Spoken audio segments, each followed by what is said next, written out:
Welcome back to the Jenstead. I'm Mary. Today is Thursday, April 30th, 2026. Yahoo Finance reported today that America's national debt is now larger than the entire economy. According to the U.S. Treasury, as of Tuesday, the government debt held by the public is about $31.27 trillion. And of course, the U.S. national debt is up almost $40 trillion. U.S. nominal GDP from April 1st, 2025 to March 31st, 2026 was $31.22 trillion.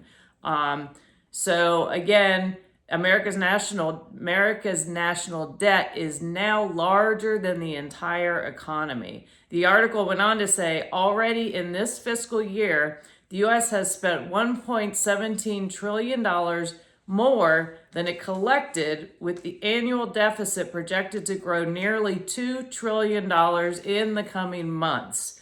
And this is certainly not sustainable for a healthy economy at all. And also on Fox Business, the Commerce Department reported that the U.S. inflation rate has hit a 3-year high. The annual inflation rate for March rose to 3.3%, and this follows a 2.4% increase rate in February. Personal consumption expenditures index rose 3.5% from a year ago. Core consumption expenditures, which excludes the volatile measurement of food and energy prices, was up 3.2% from a year ago. So we're just seeing this continual progression of inflation.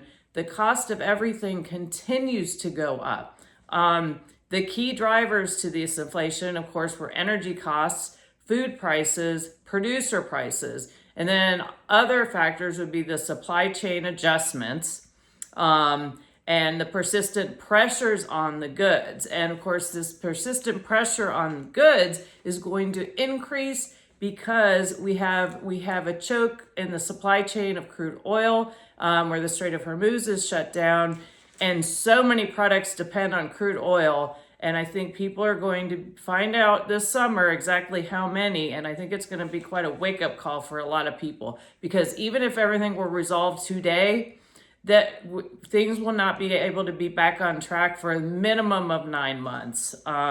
Because if you factor in production, you factor in delivery, most of this crude from Iran was going to China, which produces a lot of the goods that people buy in the United States of America. And also something to pay attention to and to prepare for is that fuel is going to continue to go up. Today, Brent crude is $113 a barrel. And gas prices, we've been seeing them jumping. Today, the average, I believe, is $4.23 for regular unleaded. Diesel's like $5.60. And that could have changed since I looked that up. And this is going to continue to go up because tomorrow the stations do their switch over to their the summer blend, and the summer blend is usually 10 to 15% more per gallon. So it's going to cost you even more to put fuel in your tank. And we continue to have this constricted supply chain issue, supply globally, because of the Strait of Hormuz.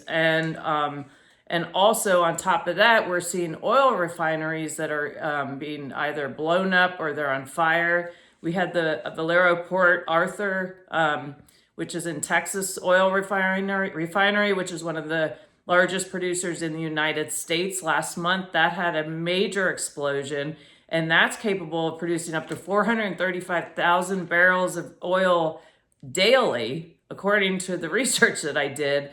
And it has not fully recovered yet. So it's partially reopened, but it's not 100% back on track. We saw, I think, recently Ukraine attacked Russia's largest oil refinery just the other day. And of course, we're seeing them in the U.S. hitting Iran's refineries.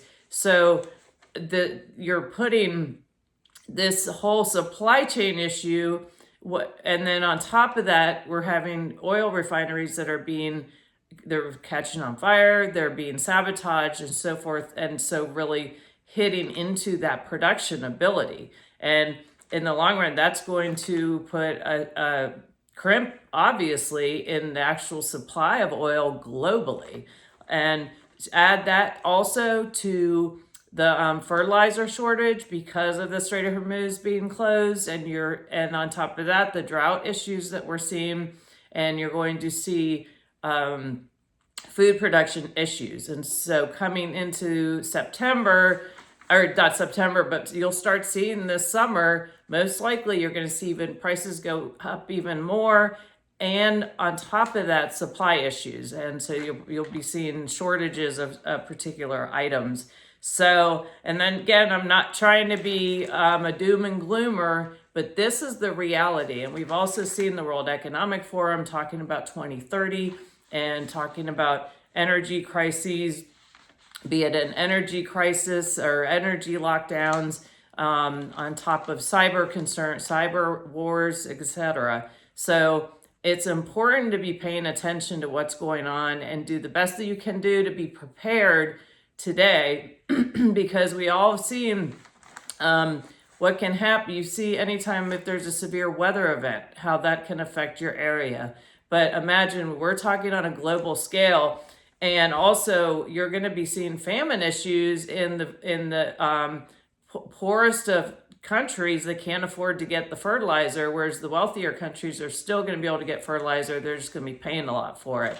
And so again, I think it's really important for people to be paying attention to what's going on so that you're preparing, and you're not being fretting and being scared about it, but you're aware of what's going on. And just focus on your basic preps, water, make sure you're stocked up on food, non-perishables. I definitely suggest high protein products are the best bang for your buck, as far as today and the way prices are on things. You can still get cans of tuna or sardines or salmon at a reasonable price. I have not seen the prices on those items skyrocket. But just stock up on things that you use regularly and buy them today. You're going to save money in the long run if you can do that. And also continue become as self-sufficient as you can to start thinking about maybe growing some food on your own, or finding some local farmers where you can purchase good quality produce from them as well. And continue to train and make sure that you're physically strong so that you can defend yourself if you need to, which I think is really important. A lot of people walk around with their faces in their phones, and they are just putting a big target on their back because they're not paying attention to what's going on around them. And unfortunately, as the pressures become more and more, the financial pressures become more of a burden on families who are having a hard time making it as it is. And then that pressure just keeps, people are going to become more and more stressed out.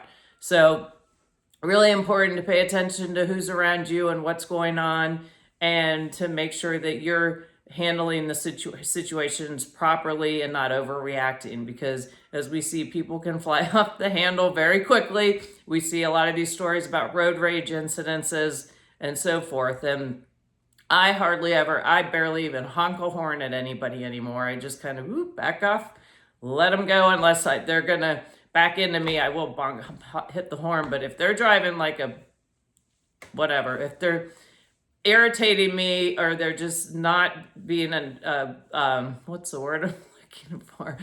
If they're not being a nice person on the road, I no longer just honk at somebody because they're annoying, they're irritating me, because we see stories where people literally stop their car and get out and either start shooting at people or they bang on their windshield with the baseball bat. So another reason to keep some things in your car handy in the event that you need them. But anyway, I thank you all for watching. I hope you find this information helpful. And please like, subscribe, and share. I look forward to talking to you again soon. Have a great day.